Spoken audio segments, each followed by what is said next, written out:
The radio crackled aboard the flagship Taiho as Admiral Jisaburo Ozawa watched his dive bombers disappear into the morning haze over the Philippine Sea.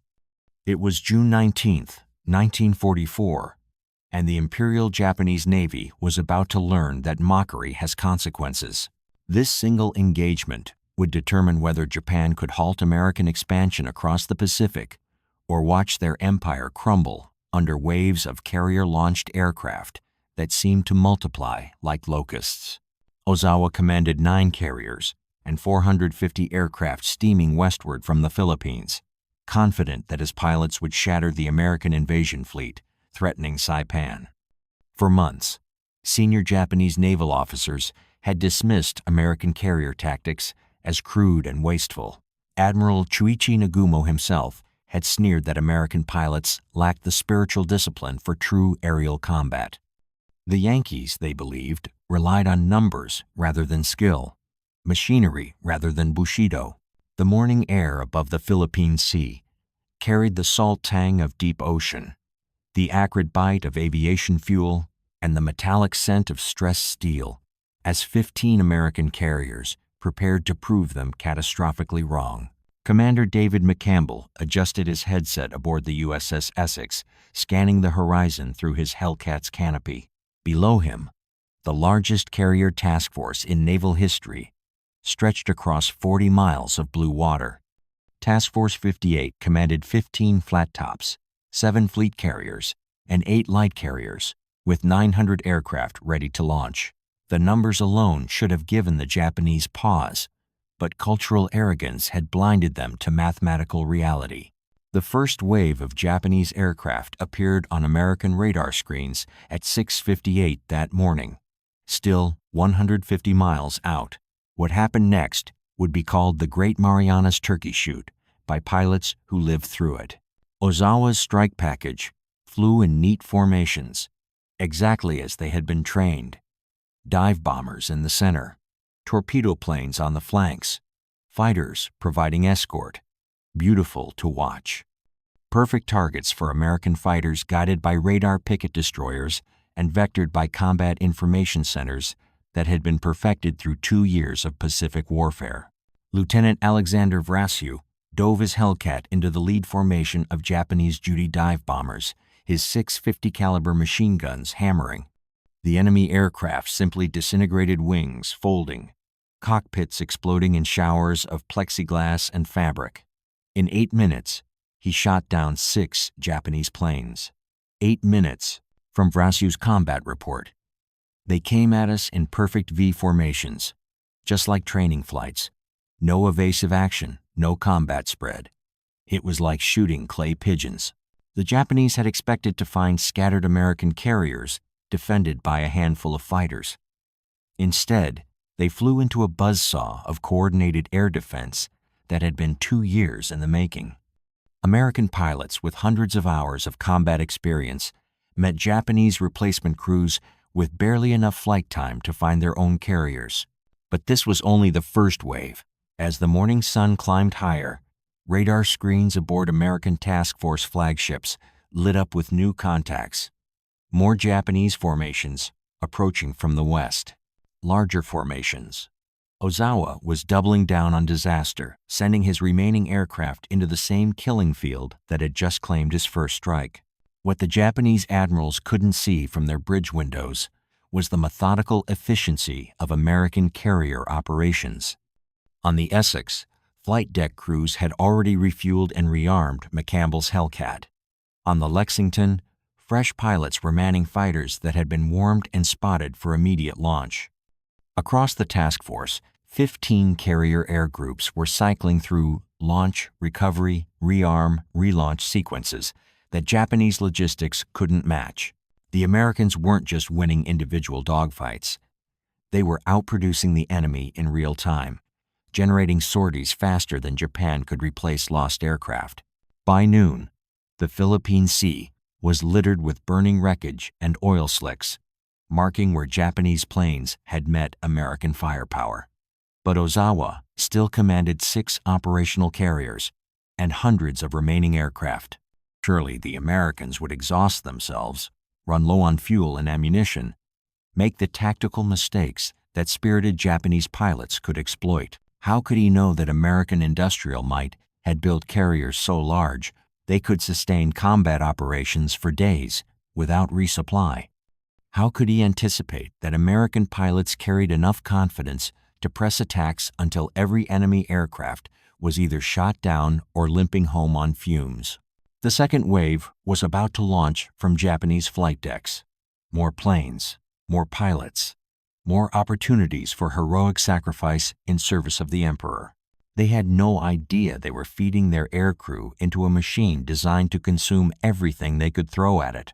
The second wave of Japanese aircraft climbed into the afternoon sun at 12:45, their engines straining against the weight of bombs and torpedoes that would never reach their targets. This wasn't just another air battle. This was the moment when Japan's entire carrier aviation doctrine would be exposed as fatally obsolete against American technological supremacy and pilot training that had been forged in the Technonation. Crucible of 2 years of Pacific combat. Admiral Mark Mitcher stood in the flag bridge of the USS Lexington, watching his radar operators track the incoming Japanese formations. The screens showed what looked like a coordinated attack, multiple groups of aircraft approaching from different vectors, exactly the kind of complex operation that Japanese naval aviation had perfected at Pearl Harbor. But Mitcher knew something Ozawa didn't. American fighter direction had evolved far beyond anything the Japanese had encountered.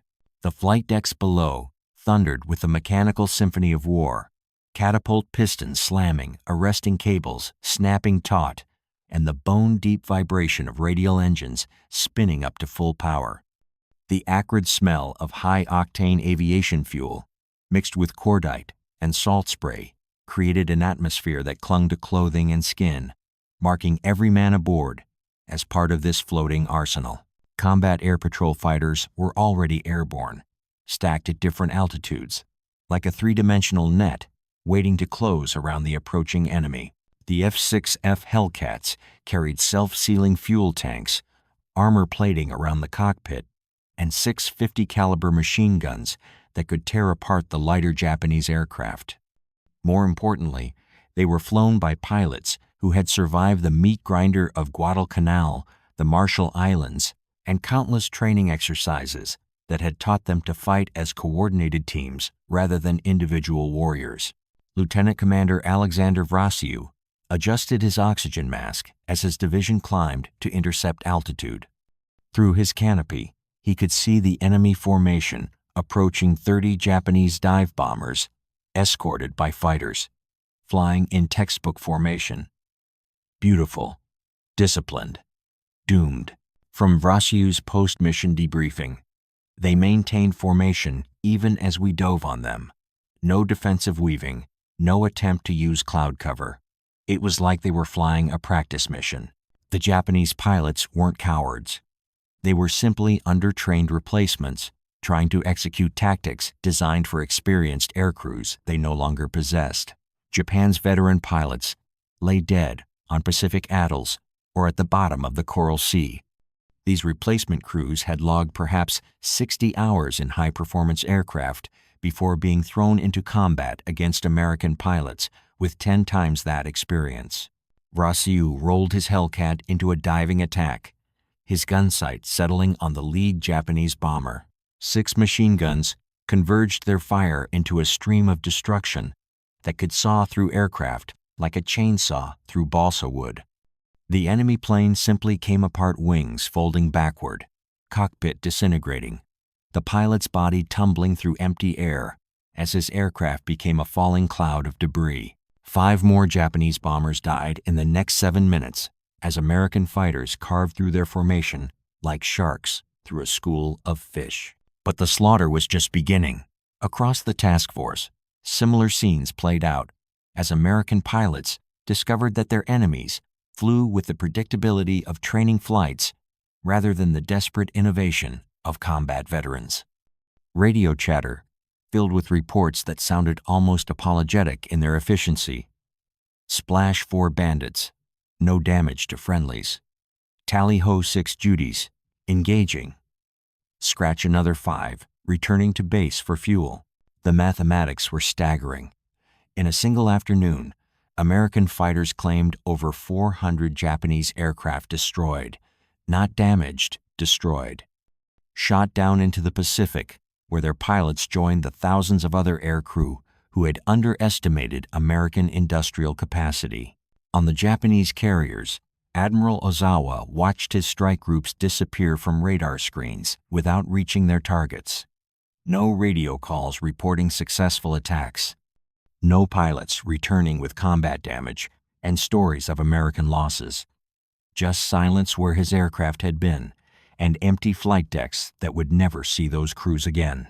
The sound aboard American carriers was different now, a steady rhythm of launch and recovery as fresh fighters rotated through combat air patrol stations.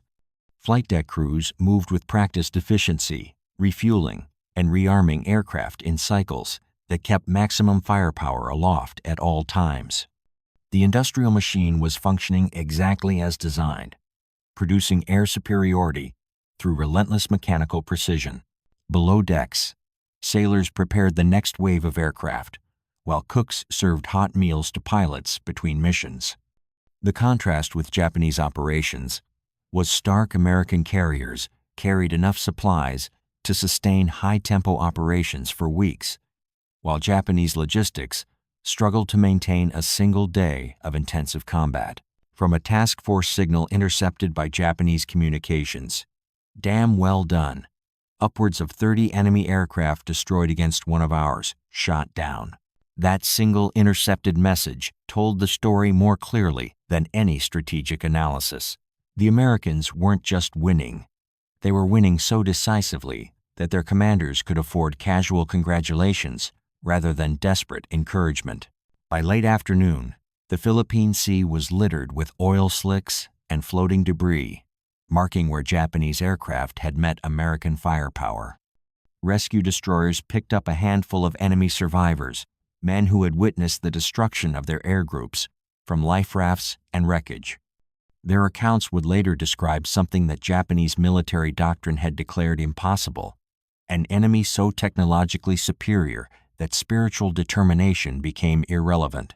The turkey shoot was ending, but Ozawa still commanded operational carriers and hundreds of remaining aircraft. Surely the Americans would make mistakes, run low on ammunition, provide opportunities for Japanese counterattack.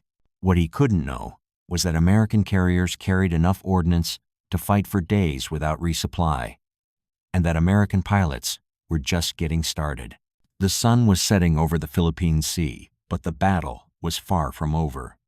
Darkness swallowed the Philippine Sea as Admiral Ozawa faced a choice that would haunt Japanese naval aviation forever: send his remaining pilots into a night recovery that most would never survive, or watch American carrier aircraft hunt his fleet like wolves in the dark. The decision made in the next few hours would determine whether Japan retained any offensive carrier capability or surrendered control of the Pacific to an enemy that had just demonstrated technological superiority beyond their worst nightmares. The flight deck of the USS Lexington hummed with controlled chaos as deck crews prepared for night operations under blackout conditions. Red-filtered flashlights cast eerie shadows across the wooden planking. The sweet smell of hydraulic fluid mixed with the metallic tang of salt spray and the rough texture of anti-skid coating gripped the boots of sailors who worked by feel as much as sight. This was dangerous work.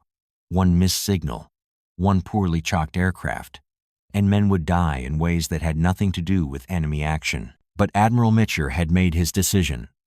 American carriers would continue operations through the night, launching strikes against Japanese fleet units that were retreating westward but still within range. The psychological impact would be devastating. Japanese sailors would learn that American industrial might operate it around the clock. That darkness provided no sanctuary from carrier aircraft equipped with radar and trained for night operations. At 19:30 hours, the first American strike launched into the gathering dusk. 41 Helldivers and 28 Avengers, escorted by 18 Hellcat fighters, climbed away from Task Force 58 with enough fuel for a 200-mile strike and return. Their target, the Japanese mobile fleet that had launched the morning's doomed attacks. From Lieutenant Commander Robert Winston's strike report, visibility deteriorating rapidly as we approached the enemy force.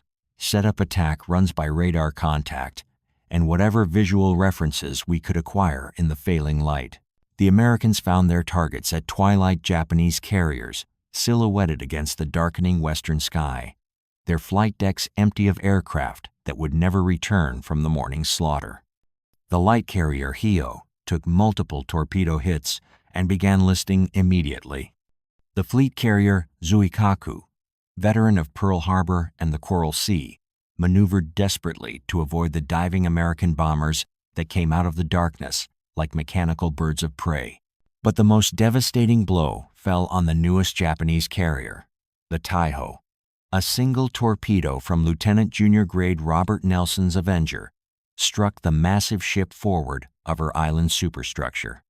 The explosion itself seemed minor, a flash of orange flame against the darkened hull, barely visible from the attacking aircraft. What happened next exposed the fatal flaw in Japanese damage control procedures. Aviation fuel vapor began seeping through the ship's ventilation systems, creating an explosive atmosphere throughout her lower decks. Japanese damage control teams, lacking the extensive training that American sailors received, failed to recognize the growing danger. For hours, the Taiho continued steaming westward, while her own fuel supply transformed her into a floating bomb. The explosion came at 15-20 hours. Those who witnessed it described a pillar of flame that rose 500 feet above the Pacific, followed by a shockwave that could be felt 20 miles away. The most advanced carrier in the Japanese fleet simply disintegrated, taking Admiral Ozawa's flagstaff and 650 sailors with her. The ship that was supposed to prove Japanese technological superiority had been destroyed by a single American torpedo and her own design deficiencies. Industrial might wins wars. American pilots returning from the evening strike faced their own nightmare, landing on carrier decks in complete darkness, guided only by primitive homing beacons and the skill of landing signal officers who could barely see the approaching aircraft. Radio discipline broke down as exhausted pilots called for emergency landings, low on fuel and flying by instruments alone. Several American aircraft missed their approach and crashed into the Pacific, their crews joining the thousands of other aircrew who had died that day. But the critical difference was that American carriers immediately launched rescue operations. Destroyers with searchlights, flying boats equipped with radar, coordinated search patterns that saved lives rather than simply writing off missing personnel.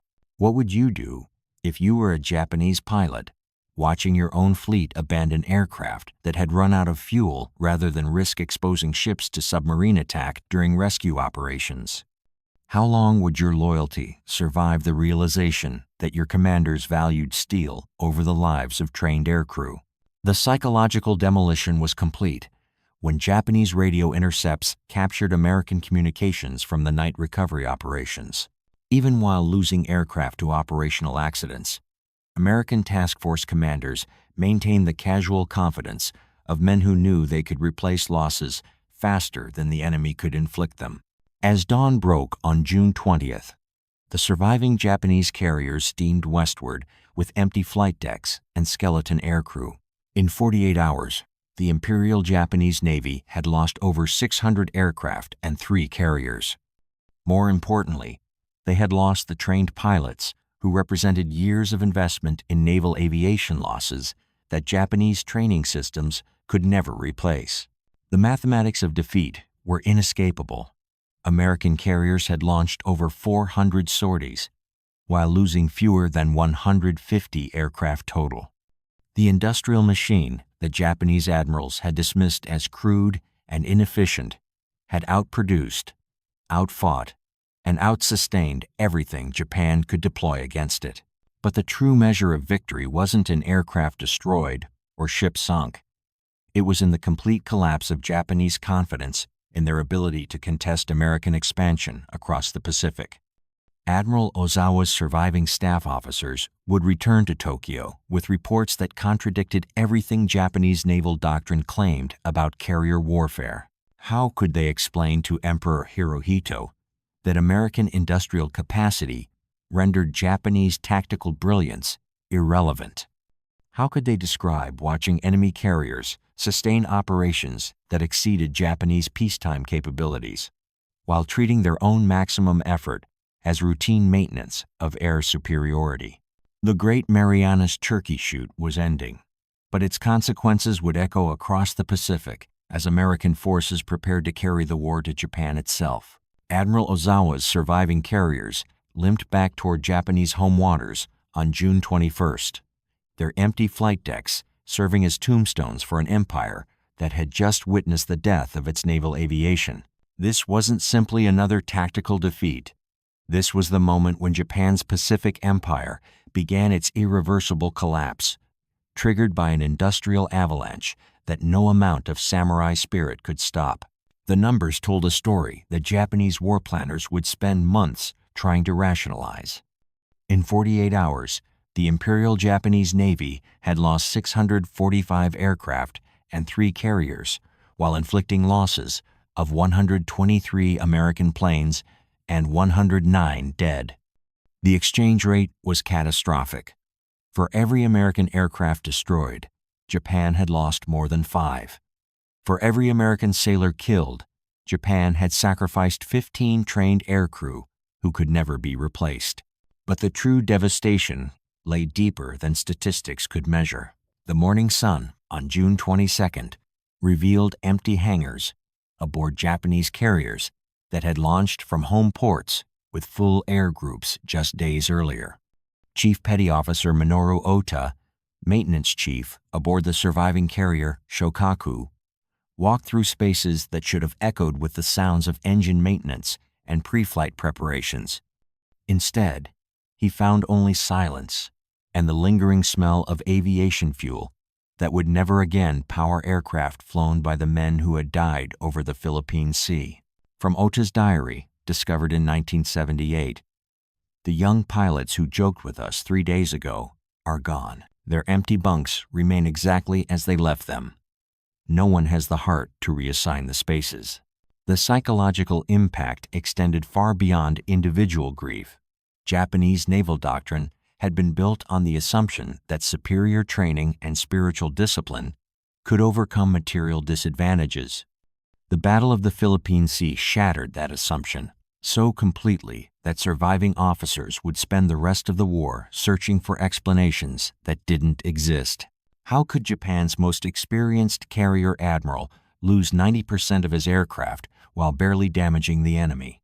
How could American pilots, dismissed as spiritually weak and technically inferior, achieve kill ratios that defied every assumption about aerial combat? The answer lay in industrial capacity that Japanese planners had never truly comprehended. American factories were already building replacement aircraft for the planes lost over the Philippine Sea. At Grumman's Bethpage plant, F-6F Hellcats rolled off assembly lines at a rate of 14 per day. Republic Aviation was producing P-47 Thunderbolts at 16 per day. Consolidated was turning out B-24 Liberators every 63 minutes. The industrial machine the Japanese admirals had mocked as crude and wasteful was replacing their entire Pacific air strength every few weeks. Meanwhile, Japanese aircraft production struggled to reach American daily totals in an entire month. Worse yet, Japan could no longer train pilots fast enough to fly the aircraft they could build. The pilot training system that had produced the veterans of Pearl Harbor required 2 years to create a competent carrier pilot. Japan no longer had 2 years or the fuel to sustain intensive flight training even if time existed. The arithmetic of defeat was inescapable.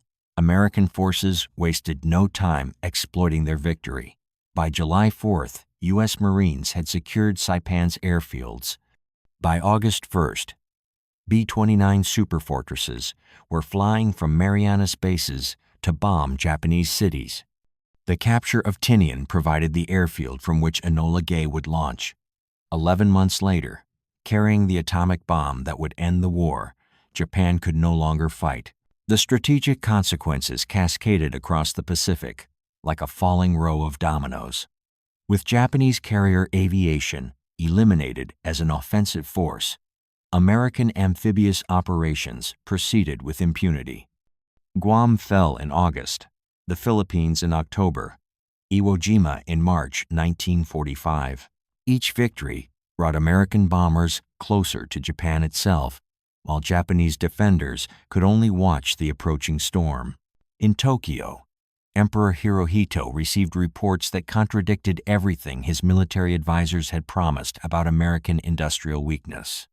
A single battle had revealed that Japan was fighting an enemy whose productive capacity exceeded their own by margins that made victory mathematically impossible.